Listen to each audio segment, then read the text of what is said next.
الحمد للہ وحدہ والصلاة والسلام علی من لا نبی بعد اما بعد۔ سامعین کرام، دروس عقیدہ میں آج کے درس کا عنوان ہے لا الہ الا اللہ کی شہادت کی شرائط۔ لا الہ الا اللہ کی شہادت کے 8 بنیادی شرطیں ہیں۔ ان میں سے پہلی شرط یہ ہے کہ لا الہ الا اللہ میں جو نفی و اثبات ہے اس کے معنی کا صحیح علم و عرفان۔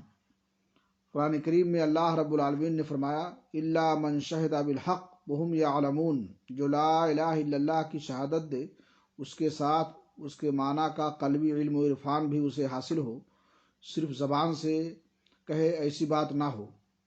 اور حدیث میں آتا ہے اللہ کے رسول نے فرمایا من مات وهو یعلم ان لا الہ الا اللہ دخل الجنہ، جو مر جائے اور اسے قلبی علم و عرفان تھا کہ اللہ کے علاوہ کوئی معبود برحق نہیں، تو وہ جنت میں داخل ہوگا۔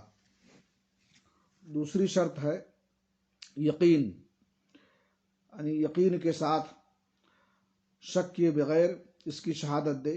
اللہ نے فرمایا انما المؤمنون الذین آمنوا باللہ ورسولہ ثم لم يرتابوا وجاہدوا باموالہم وانفسہم فی سبیل اللہ اولئک هم الصادقون۔ مومن وہ لوگ ہیں جو اللہ اور اس کے رسول پر ایمان رکھتے ہیں اور انہیں ذرہ برابر شک نہیں ہوتا، اور اپنے مالوں اور جانوں سے اللہ کی راہ میں جہاد کرتے ہیں، یہی لوگ سچے ہیں۔ اور اللہ کے رسول نے فرمایا اشہد ان لا الہ الا اللہ وانی رسول اللہ لا یلقى اللہ بہما عبد غیر شاک فیہما الا دخل الجنہ۔ میں اس بات کی شہادت دیتا ہوں کہ اللہ کے علاوہ کوئی معبود برحق نہیں اور میں اس کا رسول ہوں۔ ان دونوں شہادتوں کے ساتھ جو بندہ اللہ سے ملے اور وہ اس میں شک نہ کرنے والا ہو تو وہ جنت میں داخل ہوگا۔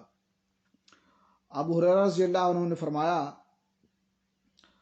اللہ کے نبی جناب محمد رسول اللہ صلی اللہ علیہ وسلم نے ابو ہریرہ رضی اللہ تعالیٰ عنہ سے فرمایا من لقیت وراء هذا الحائط یشہد ان لا الہ الا اللہ مستیقنا بها قلبہ فبشرہ بالجنہ۔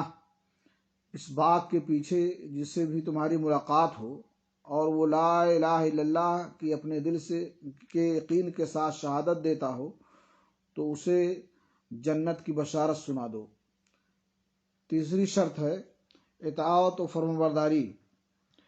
اللہ تعالیٰ نے فرمایا وَمَن يُسْلِمْ وَجْهَهُ إِلَى اللَّهِ وَهُوَ مُحْسِنٌ فَقَدِ اسْتَمْسَكَ بِالْعُرُوةِ الْوُثْقَىٰ۔ جو شخص اپنا رخ اللہ کی طرف جھکا دے اور اس میں مخلص ہو تو اس نے بڑا مضبوط قبضہ تھام لیا۔ اور اللہ کے رسول نے فرمایا لا يؤمن أحدكم حتى يكون هواه تبعا لما جئت به۔ تم میں کوئی بھی شخص اس وقت تک کامل مومن نہیں بن سکتا جب تک کہ اس کی خواہشات میرے لائے ہوئے دین کے تابع نہ ہو جائیں۔ اللہ رب العالمین سے دعا ہے کہ اللہ تعالی ہمیں توفیق بخشے کہ ہم اس کے اقراری بنیں اور ان تمام شرائط کا پاس و لحاظ رکھیں جو لا الہ الا اللہ کی شہادت کے لیے ضروری ہیں۔